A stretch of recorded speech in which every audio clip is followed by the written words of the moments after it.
Well, it's always a special edition of getting to know your Indiana neighbor, right? Well, this time we're getting to know the new head basketball coach of the Loogootee Lions, varsity boys head coach David Smith.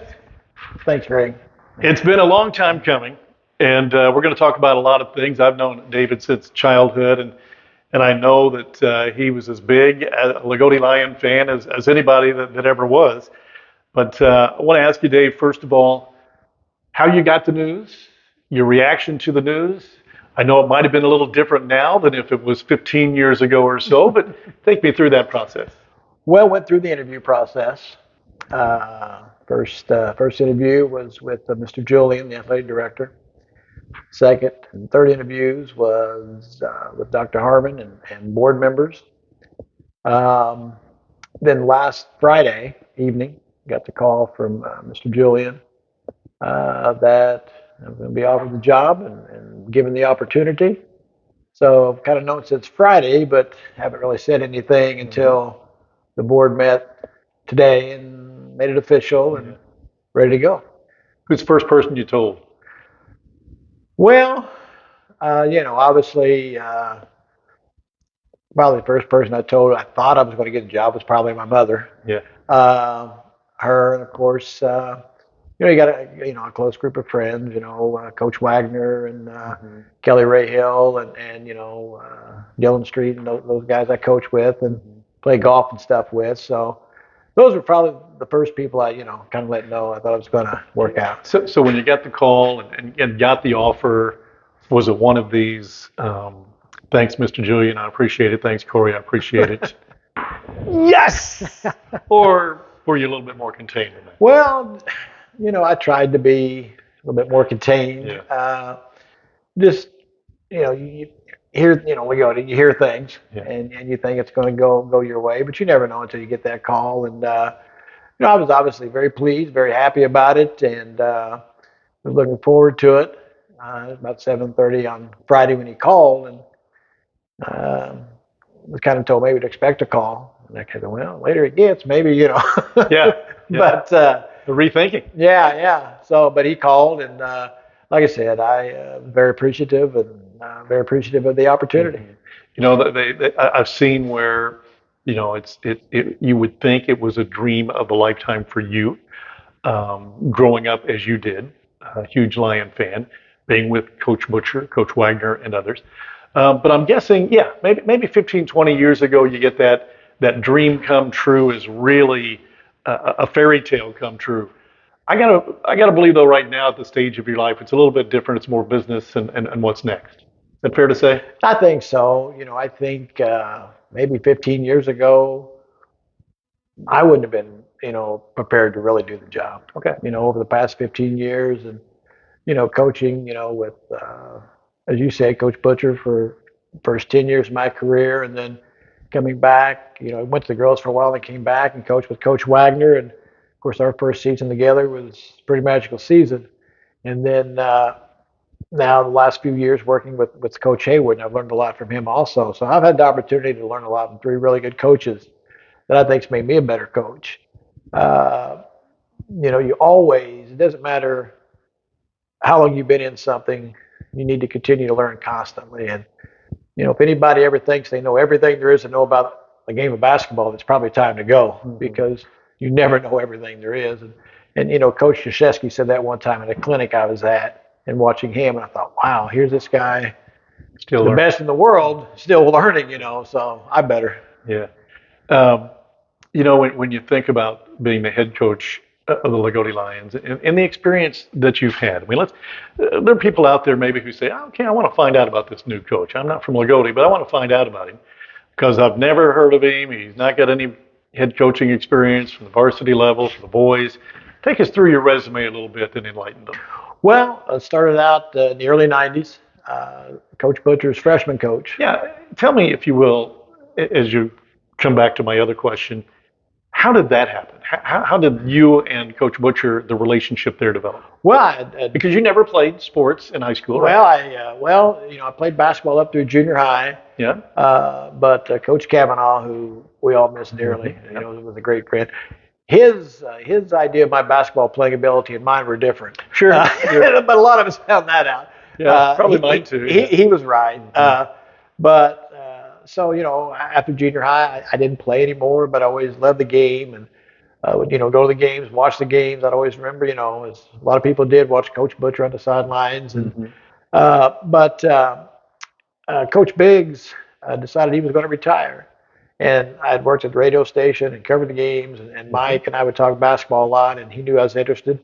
So I kind of think Coach Wagner mentioned it to Coach Butcher, and then they reached out to me, and that's how it started. Did you have a relationship with Coach Butcher at Yeah, all? I had a really good relationship, Hmm. from the radio station and the newspaper back in Hmm. the day, Sure. Yeah. and Coach has always just been great to me. I mean, like a second father in a lot of ways, and learned so much from him. And uh, just a quick story on that, if I can. Sure. The first game, home varsity game, remember it like it was yesterday. You always try to learn something from coach every chance you got. And first game, fourth quarter, we're up 20 some points. Thought we played pretty well, and the official made a call that the coach didn't like. And he turned to me and he says, "How come we're the only team that gets those kind of calls against them at home?" And I learned quickly when to answer coach and when not, because I said, well, coach, he was still athletic director Yeah. at the time, and I said, well, you hire these guys. Oh, okay. Wrong answer, Wrong Dave. answer, Dave. But no, he Yeah. was. But what I learned from that, Greg, was, Yeah. and I've tried to coach this way ever since that day. It doesn't matter if it's the fourth quarter, you're up 20. Hmm. You coach and your kids play until that final buzzer. Yeah. You can always get something out of it, and never stop. Hmm. And I got, I think that's what he was trying to convey.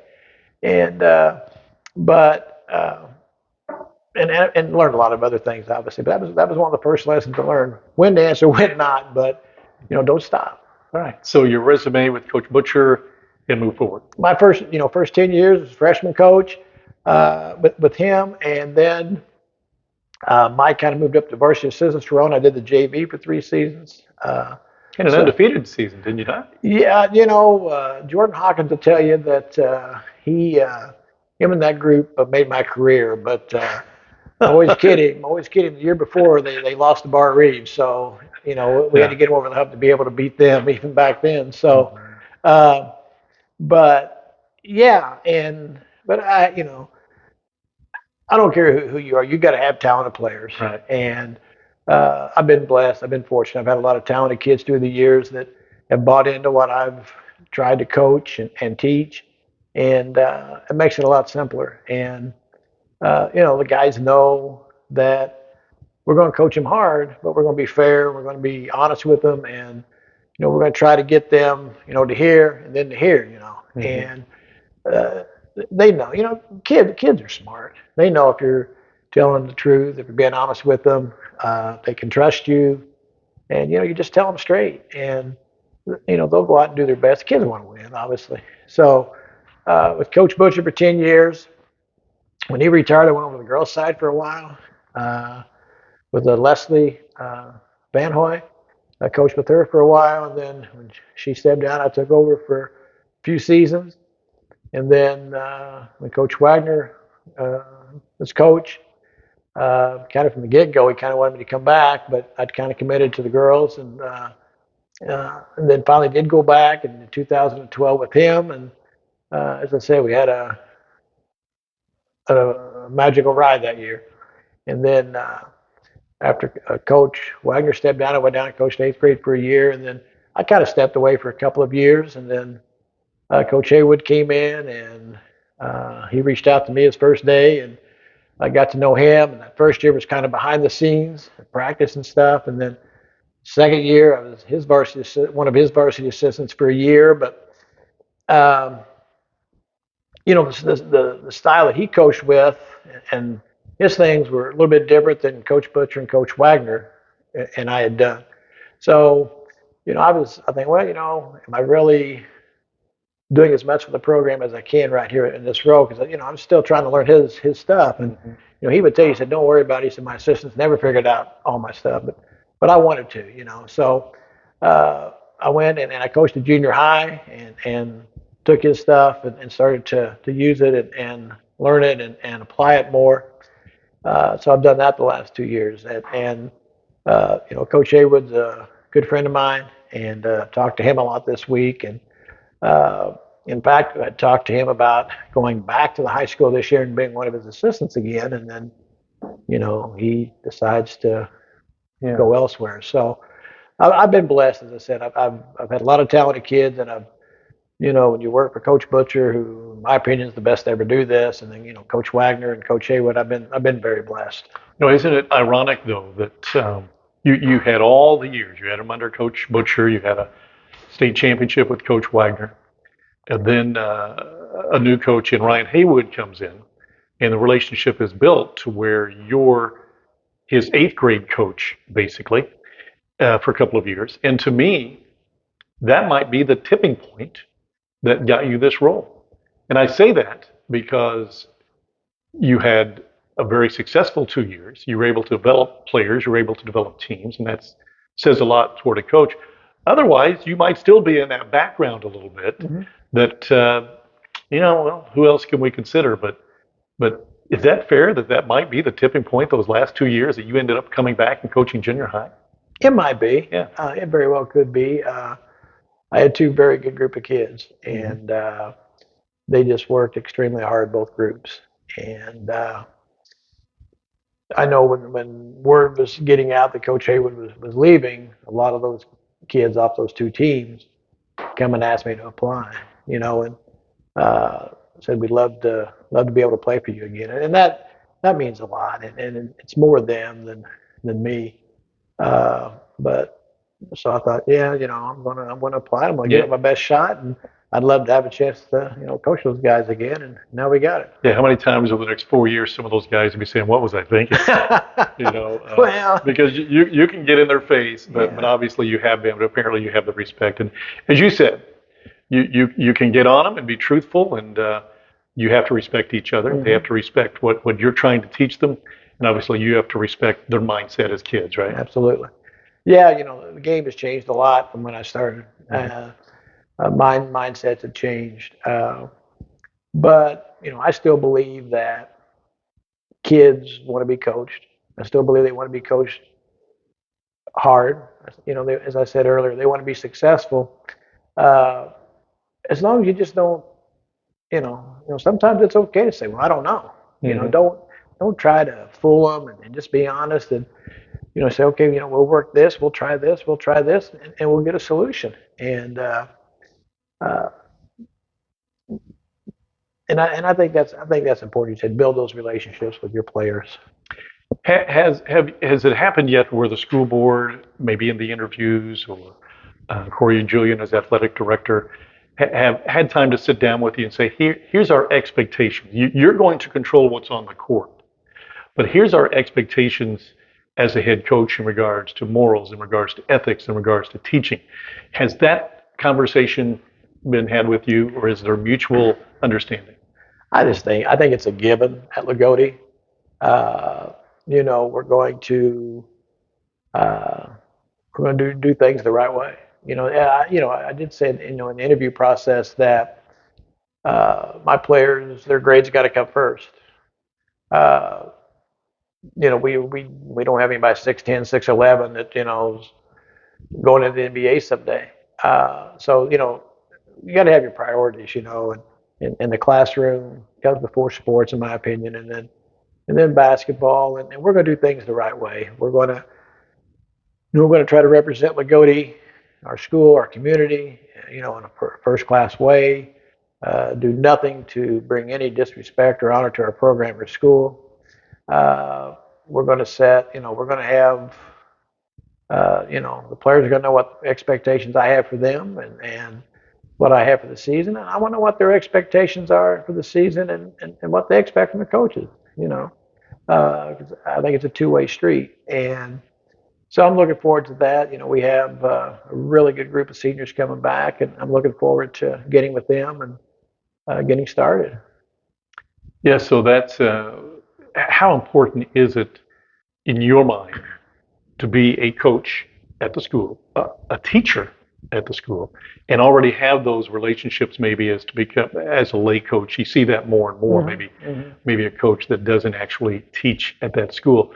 But how important is it that you already have those relationships? Well, I think it's huge. I had all those kids in class, and the seniors, I guess, would have been freshmen or sophomores when I was varsity assistant for the year, so they know, a little bit there. The sophomores that will, or the freshmen that will be sophomores, and incoming freshmen, they've had me in class, and I coached them both years. So I think that's important. Uh, I've always been a believer that um, I think it's important, first, foremost, to do your very best in the classroom every day. And I don't think you can be a successful coach if you take shortcuts in the classroom. So, these guys are going to know, they know me and I know them. And I definitely think that's a huge advantage. Knowing Coach Smith for all the years, there's no question defense will come first. But as far as offense is concerned, things have changed over the years. When you were with Coach Butcher, people say stall ball. Well, Coach Butcher adapted to what he had in regards to players and the situation of each game. Have you, the feeder system has got to be taught. As Coach Haywood had you and others teach his system, now a new system comes in. Mm-hmm. How new will it be? How different will it be? Well, I think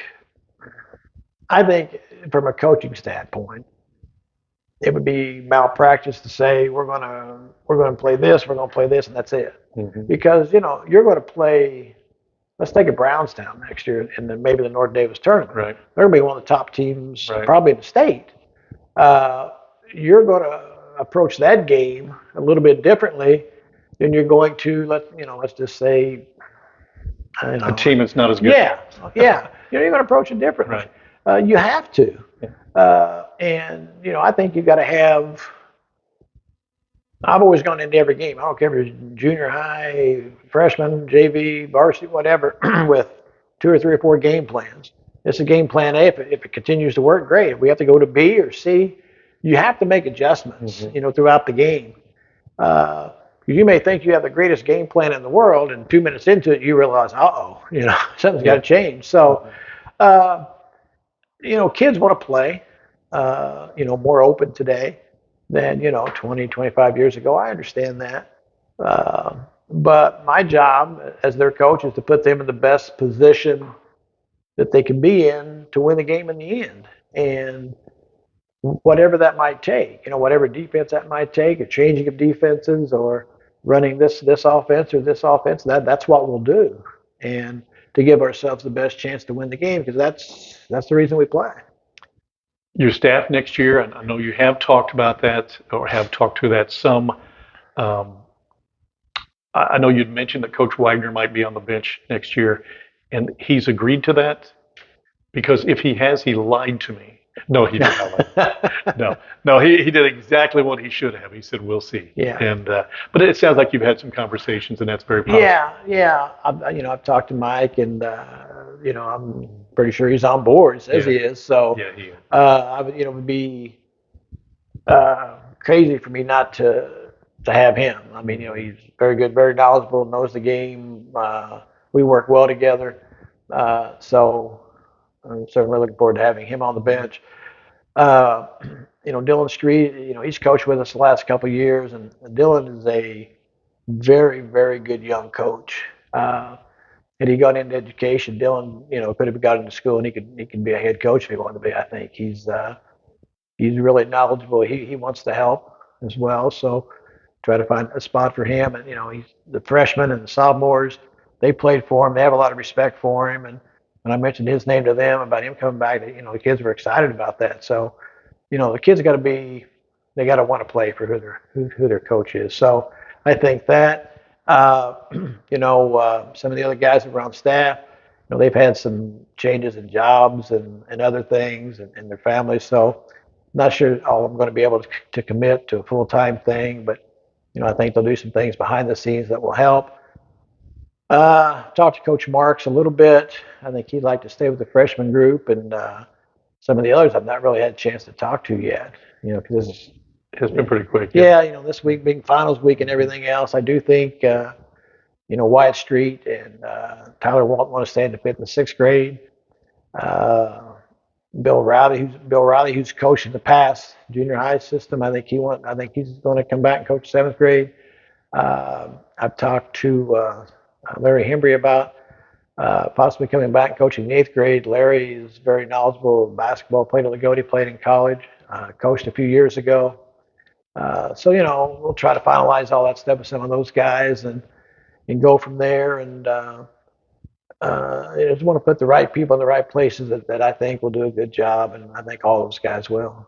Yeah, it's interesting because I thought you and Coach Wagner were in the perfect spots for you and Coach Wagner, not for you and Coach Wagner, for the program, because the seventh and eighth grade level is such an important, as we saw Yeah, with it Coach is. Kavanaugh and others. But now you have big shoes to fill at that. But you know exactly what you're looking for Right. in regards to coaching, mentality, and those sort of things. So what's next? You've got summer basketball. I saw. Um, you're going to have games pretty soon, right? I mean, Yeah. are you putting together a schedule? Is that put together for you? Or? Well, Coach Haywood had some of the high school stuff done, but we've kind of tweaked it, made some changes. A lot will depend on how our baseball guys Yeah, do. yeah, Hopefully they'll be playing a while right. longer. Yeah, it means I don't get them, but hey, that's okay. Let them enjoy their baseball season and do well. I think I think they're going to be in position to make a good run at it, and we wish them well. Got a couple kids on the golf team, and they're having a good season. They might advance as well, and we're going to get started next week. But I've already told the baseball guys and the golf guys, you take the first 2 or 3 days off because some of these kids have been going since last year for tennis, basketball, baseball. I don't care how young you are, you need a break mentally and physically. So I'm going to give those guys a few days off, and then as I said, we'll see how they do in their sports. They advance, and we'll get going like the first week, full week there of June, with our open gyms and our weights, and we've kind of cut back the games a little bit this summer. Right now, we're looking to go to the Washington Shootout, Bar Reef Shootout. Going to go to North Davis one night and play a couple of games, uh, and then go to Gibson Southern. I've always been a believer. I read sometimes some of these schools up north, they'll play 30, 40 games a summer. I think that's too much. That's just me. Uh, Come next season, nobody's going to care how many games you won or lost in the summer. It's not going to have any bearing on anything. I'm looking at these guys, try different combinations, plug different guys in because these guys are going to have different roles because, we lost three pretty good players last year, and Peyton and Parker and Isaac. So, some guys will have to step up and fill those roles. And it's going to be my job this summer to see who we can plug in where. And, we'll give some younger guys a chance to play a little bit this summer and build on that. So I think we got 12 games or so this summer we're going to play. Yeah, something like that. We want to hit the weights hard and work on fundamentals and things, still in our open gyms and then just kind of build on. I told somebody today I want to kind of build on what Coach Haywood's done the last few years and continue to make progress and move forward. There's going to be some people think, well, yeah, Loogootee, they lost their all-time leading scorer, they lost their big guy, they lost their defensive guy. This might, but I know those seniors, and I know how hungry they want to be to continue. They want to at least get back to where they were, and they're not going to back down, and they're giving everything they got to continue to get better, and this summer and into the season. No, you got a good core. Oh, absolutely. So anything else? Anything else that we didn't talk about that you want to bring up? I know it's been a whirlwind the last, well, for you maybe almost a week, but for the rest of us maybe 24 hours or so. But anything else that I didn't ask that you'd like to bring up? Well, just my phone, since it's become official today, is blown up all day. In fact, it died at school and didn't have a charger at school. So, I just want to thank everyone that's reached out and with their congratulations today, and had a ton of former players, former students that text, called, whatever, and then Facebook messages. I want to thank people behind the scenes that kind of voiced their opinion. Who the next coach should be. We're going to do everything we can to, as I say, keep this program going. There's well, a lot of us bleed black and gold, and we want the best for our program and for our kids, and uh, we're gonna we're gonna there's nobody going to outwork us. So, Mhm. I'll say that, or coaches and whatever. We're going to put in the time that's needed to get to where we want to get to, and looking forward to it. Looking at the bitty ball camps and stuff coming up. I've been kind of working on that this week, and I do want to say for those who might watch, our fifth and sixth grade and seventh and eighth grade, their first day of camp, we had a scheduling conflict, and we just found this out last night after we'd sent this out. So on that first Thursday for seventh and eighth grade, instead of going to JBA to practice, you have to do the same time, but it'll be at Lee's. The same way on that Friday for the fifth and sixth grade, instead of being at JBA, it'll be at Lee's. So there's no time difference, just a different place. Mhm. But sometimes scheduling conflicts come up, and we only have so many gyms right now, so we got to share those, and happy to do that. Yeah. Guess the most important question is, are you going to come talk to me after a loss? Well, yeah, Is that a we'll see? but no, no. I appreciate, Don't send Coach Wagner up. I talked to him enough. well, why he'll be driving the bus, and he gets up and gets talking maybe midnight before we get home. Absolutely, hopefully there won't be a lot of those, but that's part of the game sometimes. But always look forward to working with you and the Razor, and all that you guys do, the way you guys promote Loogootee and the sports and stuff's top notch. And like I said, hopefully you'll enjoy watching us play, and the fans will come out and watch us play. I know I've had people reach out and say, how do I get season tickets nowadays? So Yeah. uh, hopefully the fans will come out and support these kids. I think you'll enjoy watching them play. Looking forward to it. Thanks, sir. Appreciate it. Coach Dave Smith, the new boys varsity head basketball coach at Loogootee High School of the Loogootee Lions. Coach Dave Smith. Thanks for watching.